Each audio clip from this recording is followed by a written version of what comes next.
Sensors and actuators are the types of components that make it possible to jump between cyberspace and physical space. So, in a sense, it is thanks to sensors and actuators that it is possible to have attacks that cross this cyber-physical boundary.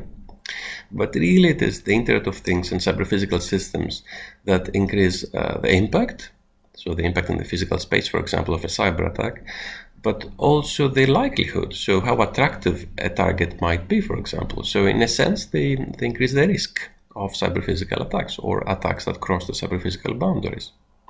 So if we are to start, for example, with controllers, well, a controller is a device that will monitor and adjust the conditions of a dynamical system.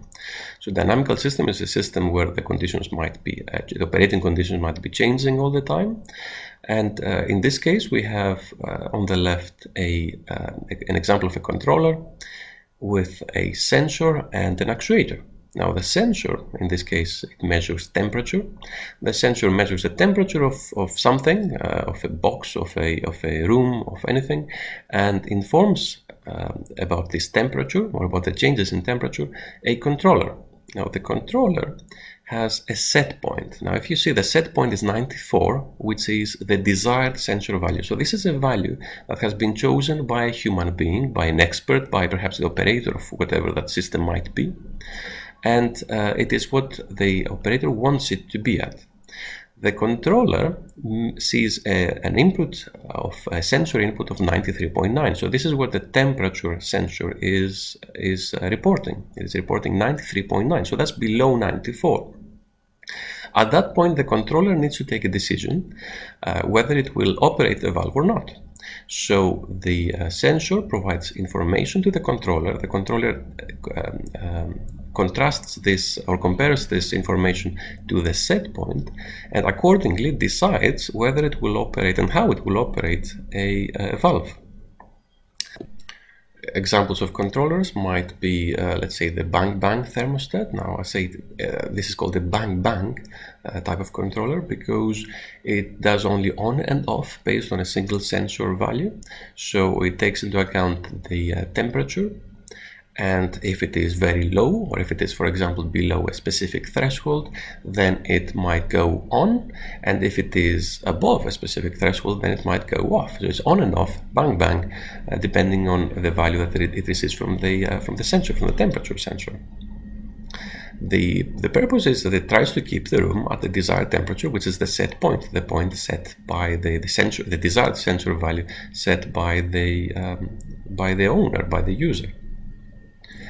A more advanced type of controller might be cruise control in a car. So cruise control will take into account perhaps multiple sensor values.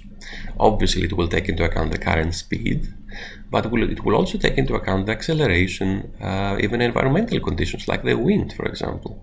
It might take into account whether there is any kind of slope, whether the car is going up or down, for example.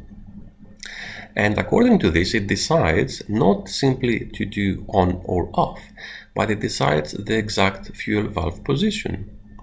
So it is not just on-off, it is a position.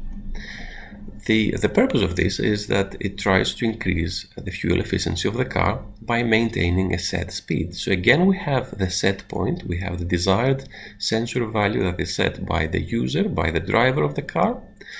And in order to achieve this, we don't simply operate the fuel valves on or off, but we set the position or not. Or by we, I mean the car sets the position based on the speed, the acceleration, wind, and other parameters. Now, the way in which we tend to implement controllers is by using or by making embedded systems. Embedded systems, they are a bit difficult to define in a sense that, or they have become very difficult to define over the last years because the lines have been blurred between what is a computer and what is an embedded system. But we can start with something like an embedded system is an information processing system that is embedded into a larger product. Now, this is obviously almost cheating because we're using the term embedded in the definition, but it should do for now.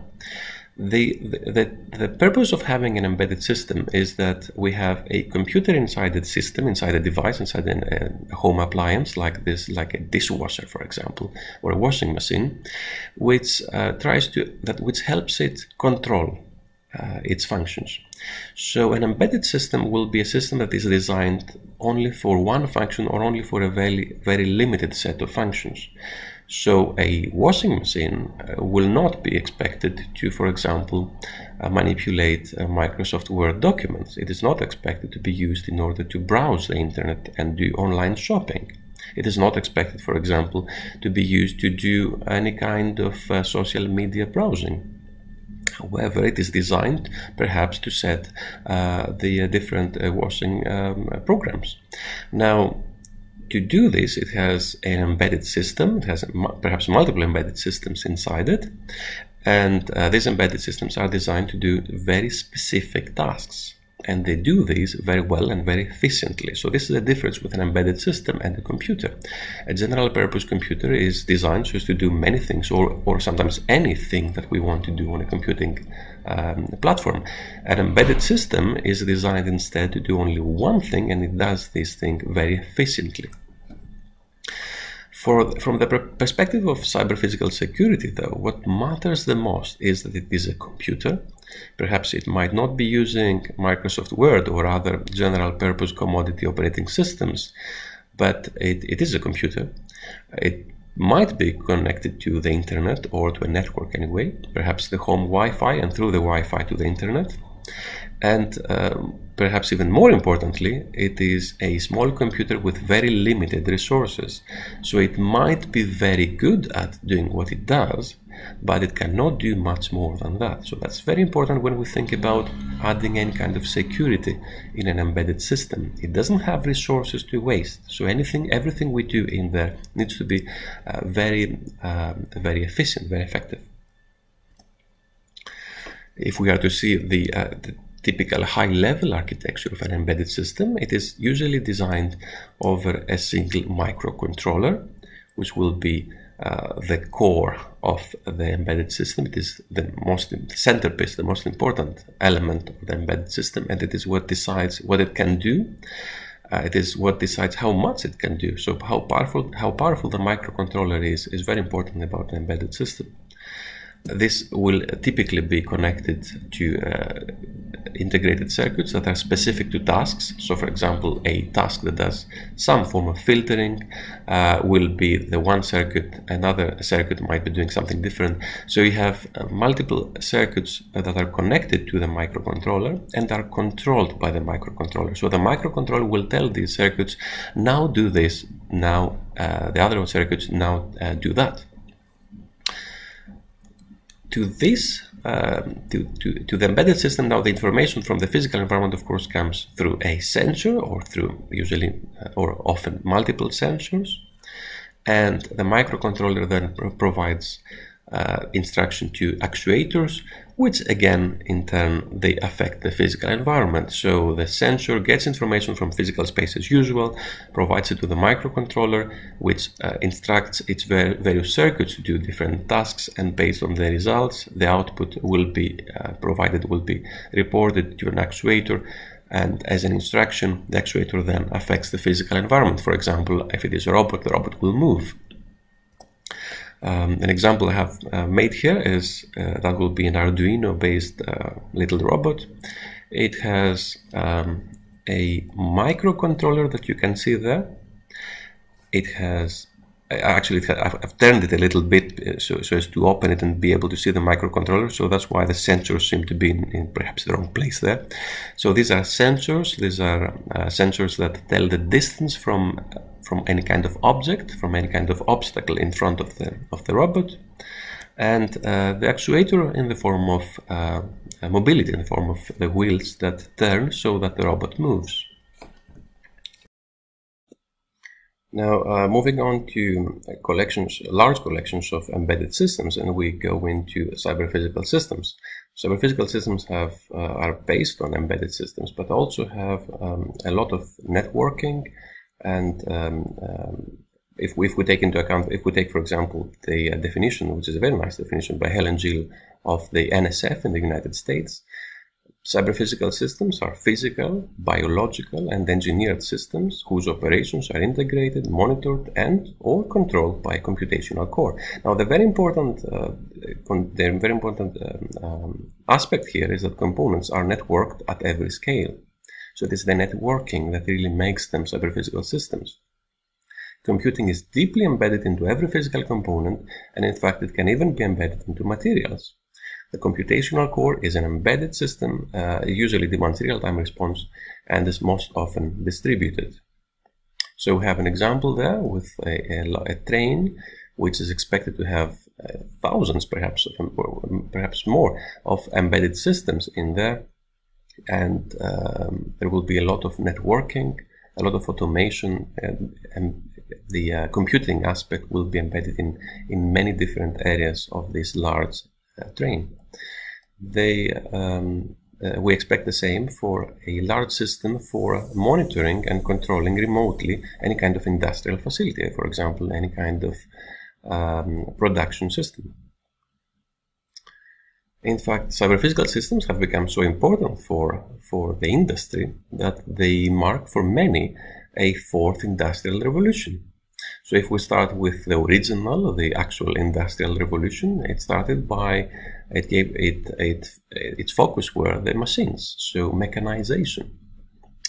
The second, we could call it industrial revolution, was the assembly line, automating the process of making masses of one object.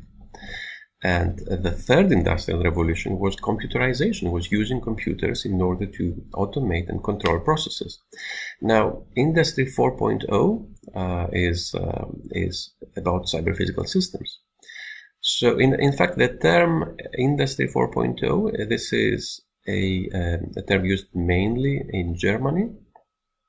In the rest of the world, you would hear more often smart industry, Internet of the industrial Internet of Things, or cyber-physical production systems.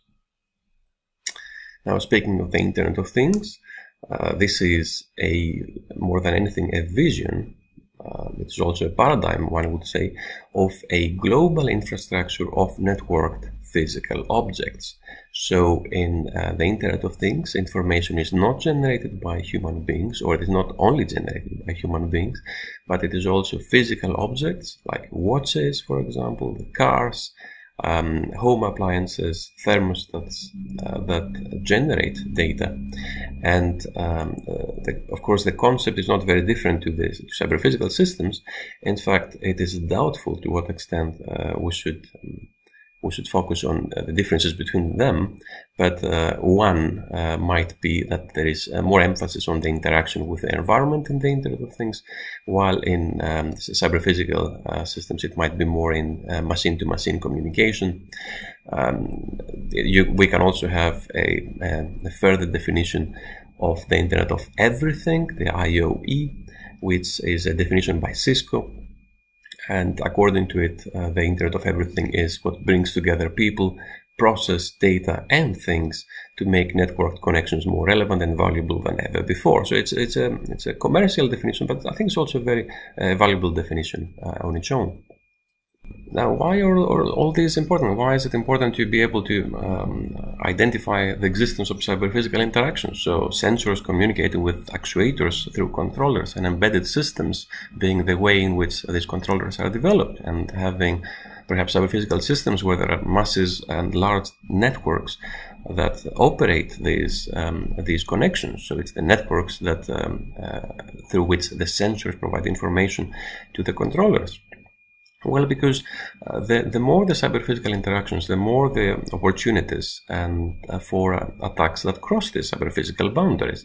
So, for example, a traffic light might not be seen immediately as the target of a cyber attack, but when one knows that it is an embedded system that has several networks that it might connect to, that it might take information from multiple sensors, for a start from a push button, for example, for the pedestrians, or for sensors that tell whether there is any traffic, then one understands that it is possible to affect the operation of traffic lights. And of course, by affecting the operation of traffic lights, you affect massively the health of any modern city. So traffic lights can become a target for a cyber-physical attack, an attack that crosses this cyber-physical boundary. And in fact, they have been, mainly in terms of research experiments, but also in real life. The surveillance cameras, again, there is multiple interest of cyber-physical nature in there. There will be obviously sensors, because the cameras are sensors, they sense image. They also might sense sound with their microphones, but they also have multiple actuators. For example, they might rotate, and they might also allow the operator to speak to people, so they might have a speaker or multiple speakers in there. So there will be actuation, there is certainly sensing, and there is certainly a lot of networking in there, because all this information, the image that is captured, the voice that is produced, all this needs to become communicated to and from some kind of headquarters, some kind of control room. And if we move on to much more advanced cyber-physical systems, like this military drone, for example, well, this is a system that is dependent very much so on sensors in order to be able to fly to a large extent autonomously. And obviously it will have to have a good control of actuation. Again, first of all to fly, but also for any other kind of task that it might have. And it will have GPS location that it will be based on, so as to be able to navigate. It will be using, of course, sensor information for the environmental conditions, so as to know how to fly. And a system like the Docklands Light Railway, so a train, for example, or an autonomous one in this case, will obviously, of course, need to know whether there are, will need to know about its environment in order to be able to inform its actuation, which is moving, and when it opens its doors and so on. And of course it is massively networked, in the sense that whatever it does needs to be communicated between the different systems, and perhaps also, or certainly also, to a human operator, although it doesn't have a driver itself.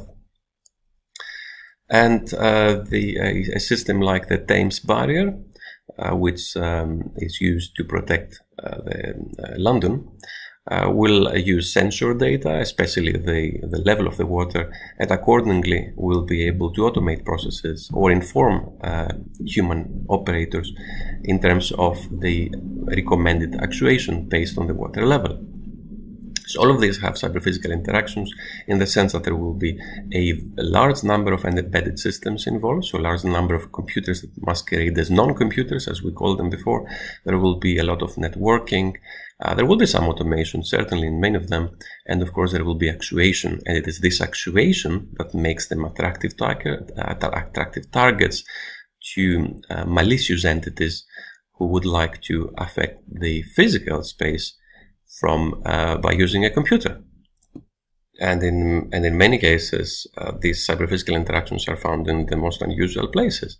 For example, there are smart toys like this doll, which records information from the environment primarily in the form of sound. It sends this sound, this audio, to a cloud environment where the information is analyzed.